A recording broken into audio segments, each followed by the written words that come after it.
सास की बददुआ का कोई औचित्य नहीं है, क्योंकि वह तो अपनी हरकतों से खुद बहू को तकलीफ दे रही है। बल्कि दुखी मन से अगर बहू सास को बददुआ तो वह सास को जरूर लगेगी। सही हो तो असर नहीं, यदि बहू गलत है तो बद्दुआ नहीं भी दे तब भी बहू पर पड़ेगा। तो बहू सोच ले कितना सही है और कितना गलत। इस मामले में मेरा तो यह मानना है कि आजकल लड़कियां पढ़ी लिखी हो गई और अपनी सास का के उत्तर का सटीक जवाब देती है, और यदि किसी को सटीक जवाब मिल जाए तो इससे अगला आदमी भी समझ आता है कि यह समझदार है, इसलिए सास भी उसे अपनी समझदार बहू मानने लग जाती है और गर्व महसूस करती है। मैं आपको अपनी ही भतीजी का एक किस्सा बताता हूँ। मैं अपनी भतीजी की ससुराल का एक किस्सा बताता हूँ। मेरी भतीजी A.B.Ed और C.Ted पास थी। शादी में तोहफे के रूप में कई चीजें दी हुई थी, लेकिन वातानुकूलित यंत्र और टीवी ने वहां जाकर जो खेल दिखाया बस पूछो मत जी। टीवी भी कई बार खराब हुआ और वातानुकूलित यंत्र को तो बाद में कबाड़े में देना पड़ा।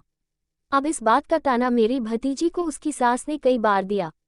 तो मेरी भतीजी ने अपनी सास को कहा कि मम्मी, मेरे मम्मी पापा ने मुझे इस काबिल बना रखा है कि मैं आपको हर महीने एक एसी और एक टीवी कमा कर दे सकती हूँ, अगर आप मुझे नौकरी करने की इजाज़त दे तो। हालांकि मेरी भतीजी को उन्होंने नौकरी तो आज तक भी नहीं करने दी, लेकिन एक दिन मैंने फ़ोन किया तो फ़ोन उसकी सास ने उठाया। मैंने नमस्ते के बाद उनसे पूछा कि आपको मेरी भतीजी से कोई शिकायत तो नहीं है। तो उसकी सास का जवाब था, अब तो मुझे लगता ही नहीं कि संगीता मुझसे पैदा नहीं हुई। यदि अपनी सास को खुश रखना है तो एक चित्र अपने साथ खींचवा कर अपने शयनकक्ष में लगा लीजिए। ऐसा नहीं है कि इस आधुनिक जमाने में सभी स्त्रियां इस तरह का व्यवहार करती है, किंतु अनेकों स्त्रियां आज भी इस समस्या का सामना करती हुई पाई जाती हैं। एक बेटी जब अपने बाबुल का घर छोड़कर अपने ससुराल में आती है तो अपने दिल में अपने पति और अपने ससुराल को लेकर कुछ अरमान संजो कर आती है, और साथ ही साथ सास नाम के जीव के व्यवहार के बारे में तरह तरह के किस्से भी सुनकर आती है।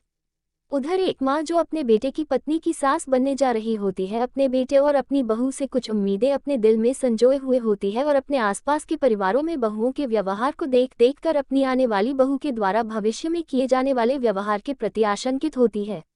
अपेक्षाओं का दौर शुरू हो जाता है। सास की अपनी बहू से अपेक्षाएं और बहू की अपनी सास से अपेक्षाएं।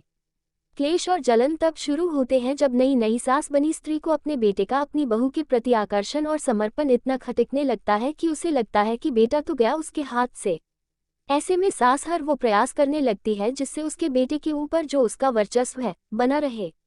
उधर नई नई पत्नी और बहू बनी स्त्री, जो अक्सर सास के व्यवहार के प्रति पूर्वाग्रह से ग्रस्त होती है, अपने पति को अपने वश में करने की हर संभव कोशिश करती है ताकि वह ससुराल में अपना दबदबा बना सके। केवल अपने हितों की रक्षा करने की ये कामना कब अहम तुष्टि युद्ध और गृह युद्ध में परिवर्तित हो जाती है, पता ही नहीं चलता।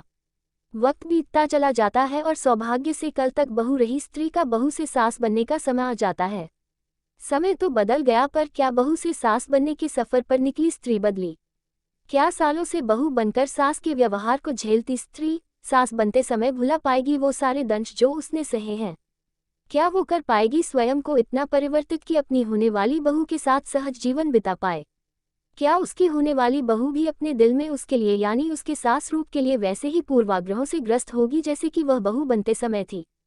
स्त्री के लिए बहुत मुश्किल हो जाता है इस तरह के हालातों और उनसे पैदा हुई दुविधाओं के कुचक्र को भेद पाना।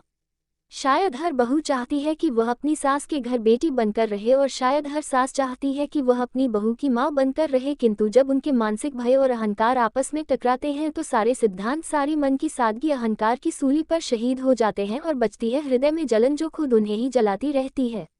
अंत में एक बात और खास तौर पर कहना चाहता हूँ कि सभी स्त्रियाँ ऐसी नहीं होती हैं।